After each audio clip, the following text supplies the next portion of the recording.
इस डेलीगेशन की गर्जुगाई आपके सामने रखना चाहूंगा। मैं अपनी जिंदगी में जितनी मेरी उम्र है, मैंने उस उम्र में पहली बार जम्मू कश्मीर की तारीख में ये पुंछ का जो हादसा और इस हादसे के बाद सारे लोग किसी भी मजहब से ताल्लुक रख रहे हो, इकट्ठे होके मानवता, इंसानियत जिसे ह्यूमैनिटी कहते हैं, इसको धर्म मान के इकट्ठे होके इस दर्दनाक हादसे का जो सामना किया, ये मैंने जिंदगी में पहली बार देखा। मुझे लगता है जम्मू कश्मीर की तारीख में भी ये पहली बार हुआ होगा। वरना जब भी कभी जम्मू कश्मीर में हादसा हुआ, एक कम्युनिटी एक तरफ, दूसरी कम्युनिटी दूसरी तरफ। और मैं बड़े वसूख से कह रहा हूं, आज पीछे एक हुक्म हुआ है एडमिनिस्ट्रेशन, जम्मू कश्मीर के प्रशासन कि तुरंत बंकर्स के लिए एक्सरसाइज कर दीजिए। जितना भी हमारा सीमावर्ती क्षेत्र है, जो बॉर्डर एरिया है, उसके लिए इंडिविजुअल बॉर्डर्स, इंडिविजुअल बंकर्स और कम्युनिटी बंकर्स। जहां पे कंजेशन है वहां पे कोई इंस्टीट्यूशन देखिए आप, मंदिर, मस्जिद, गुरुद्वारा, स्कूल, पुलिस चौकी, अस्पताल, वहां पे कम्युनिटी बंकर बन सकता है। तुरंत इसकी एक्सरसाइज कीजिए, इस पे काम कीजिए। और जिस घर में इंडिविजुअल बंकर बन सकता है, गुंजाइश है। मेरी माताओं, मेरी बहनों, मेरे नौजवान दोस्तों, जिस नुकसानात की भरपाई की मैं बात कर रहा हूं, मैंने जान की तो पहले ही बात कह दी कि कोई कीमत हो ही नहीं सकती, भरपाई हो ही नहीं सकती। लेकिन हमारे गरीब लोगों के मकानात खत्म हो चुके हैं, हमारे गरीब लोगों के जानवर, जिनकी लाइवलीहुड जिसे कहते हैं कि उस पे जीविका चलती है, उस पे जिंदगी चलती है, वो खत्म हो चुके हैं। हमारे गरीब लोगों के छोटे छोटे बिजनेस एस्टेब्लिशमेंट, जिसे हम कमर्शियल। एक आतंकवादी ये कह रहा कि जाके मोदी को बोल दो, मोदी को तो बताना था कि भाई हमारी देश की ताकत क्या है।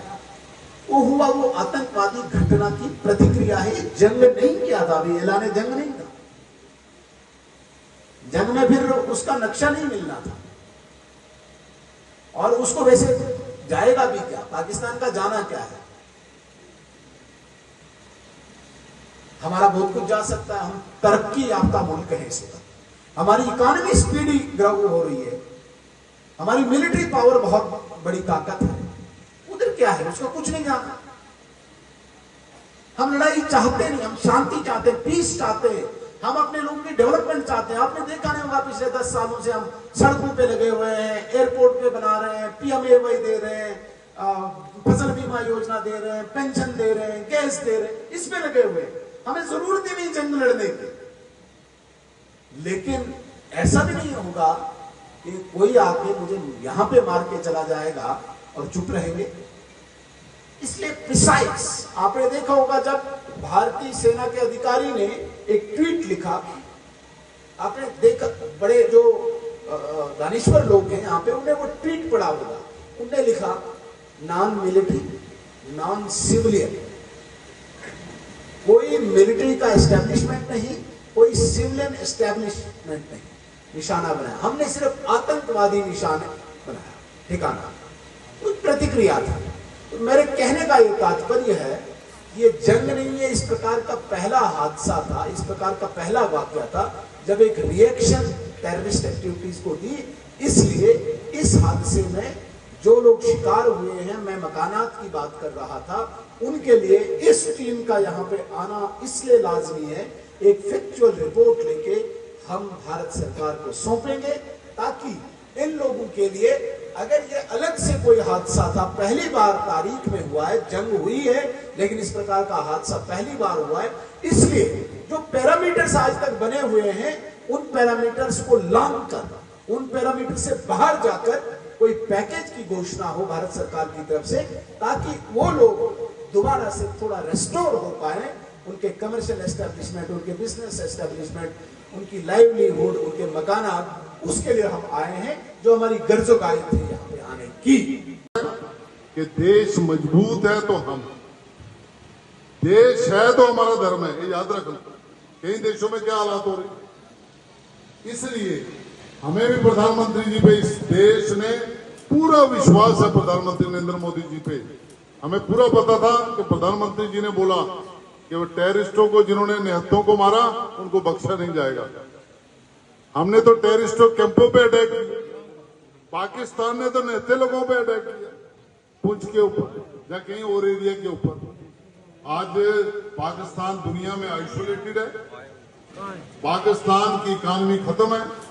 मुझे लगता नहीं कि पाकिस्तान बच पाएगा, उसके टुकड़े होंगे इंटरनली जो उसके क्राइसिस है।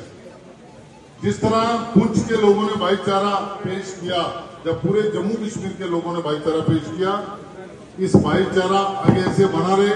मैं आपको विश्वास के साथ कह सकता हूं कि हमारा देश आगे बढ़ेगा, और दुनिया में जैसे हम कहते थे कि भाई हमारा देश आगे बढ़ेगा तो दुनिया में शांति आएगी।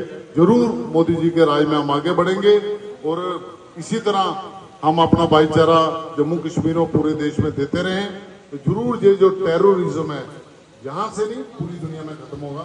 मैं ऐसा आपको विश्वास करता हूँ। बहुत बहुत धन्यवाद। कुत्ते पड़ गए उसको, और जमीन पर जिस रोड में वो चल रहा था वहां बट्टे डाले हुए थे, पत्थर डाले हुए थे, लेकिन किसी ने तारकोल उठाकर पत्थरों में डाल दी। अब वो पत्थर उठाए और वो चिपटा हुआ लुक के साथ, और उधर से कुत्ते पड़े हुए। शर्मा साहब वो कहने लगा, बहुत बेवकूफ हैं, बहुत नादान हैं इस मोहल्ले के लोग, जिन्होंने कुत्ते तो खोल दिए लेकिन बट्टे बांध दिए। मैं आपसे गुजारिश करूंगा, हम पर पाकिस्तान के गोलाबारी को खोलकर हमें निहत्ता न छोड़ा जाए। हमारे यहाँ हम जिए तो जिए किस तरह? हमारे हॉस्पिटलों की हालत आपके सामने है। यहाँ क्या हालत है मुझसे ज्यादा आप जानते हैं, और यहाँ लीडरों की क्या हालत है, यहाँ हम दूसरे दवाइयों की क्या हालत है। यहाँ से राजौरी पहुंचने तक बंदा दम तोड़ देता है, यहाँ से जम्मू पहुंचने तक इंसान जो है दम तोड़ देता है। और ऐसे वक्त में आप हमारे लिए एक अच्छी उम्मीद लेकर आने चाहिए। और मैं कहूंगा कि मेरा भाई जो अपने ही घर में पाकिस्तानी गोलाबारी से शहीद हुआ, मैं यूं कहूंगा पहलगाम के उन शहीदों को सलाम, हम सलाम भेजते हैं। और उस बेटी को मैं क्या कहूंगा जो 15 दिनों के अंदर विधवा हो गई, वो जिंदगी कैसे गुजारेगी। लेकिन मैं आपसे, नरेंद्र भाई मोदी से, आपके वसादत से ये कहूंगा कि नरेंद्र भाई मोदी, जैसे आपने उन पहलगाम के लोगों को, उन निहत्ते लोगों को उनकी रक्षा के लिए, उनके साधन के लिए, उनके जीने के लिए तरीकाकार निकाला है, उसी तरह वही गोली तो हमें भी लगी पाकिस्तान से, जो पहलगाम के लोगों को लगी है। हमें भी बॉर्डर के लोगों के लिए वैसा ही कानून बनाया जाए, जैसा कि वो दुश्मन की गोली से वो मरे हैं, वैसा ही हमारे लिए भी जो है वो साझा किया जाए। मैं इस मौका पर ये गुजारिश करूंगा कि पूरी सिटी की सिटी और खासकर पूरे ये इलाके के इलाके जो है वो अनसेफ हो चुके हैं। इसकी मुकम्मल हिफाजत के लिए आप जैसे भी, आप बेकर के जरिए से हिफाजत करें, आप फौज के जरिए से हिफाजत करें, आप बातचीत के जरिए से हिफाजत करें, हम आप हर घड़ी में हम आपके साथ हैं। और मैं इस मौका पर आखिर में अपने भाई और प्रदीप शर्मा साहब, जिनको मैंने भाई कहा, ना वो मैं उनको एमएलसी के तौर पर देखता हूं और ना किसी और, वो हमारे भाई बनकर हमारी इस मुश्किल घड़ी में मेरी बेटी, मेरे भाई की बेटी जो शदीद जख्मी हुई, और प्रदीप शर्मा ने उसको हाथों से पकड़कर उसके स्टिचेस लगाए, उसके सर में चोट आई, मुंह पे चोट आई, और मेरे भाई को उठाकर हॉस्पिटल पहुंचाया। मैं ऐसे मौका पर आपके सामने, मैं प्रदीप शर्मा जी आपका शुक्रगुजार हूं। और ज्यादा बात न करते हुए मैं कहूंगा कि हमारी रक्षा, हमारी हिफाजत हिंदुस्तान का हिस्सा है, और अब उनकी जो जिम्मेदारी बनती है। मैं उम्मीद रखता हूं कि मुलाजमत के लिए जो मेरा भाई